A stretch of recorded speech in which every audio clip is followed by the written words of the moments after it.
Ka Icfai University hene kasni kala Pynlong ya ka Convocation arpusau ka ba Shisnem ban penkop buram ya ki hinriu spa angut ki samla pule ha ka kerdan PG bat UG.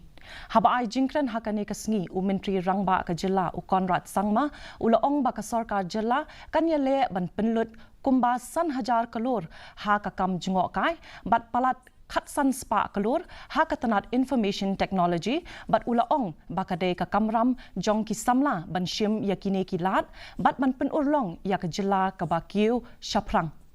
ha kane kasngi ki samla pule ki layo pdiang ya ki khusnam lembat ki sernat ha ka ba laya donlang ki kime ki kpa lembat ki weipat ki para samla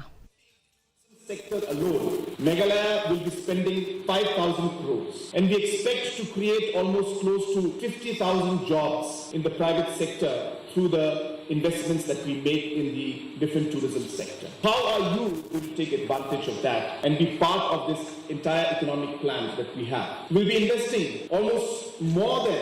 1,500 crores just in the IT sector. I'm talking about just the basic investment. I'm not talking about the larger investments which we expect.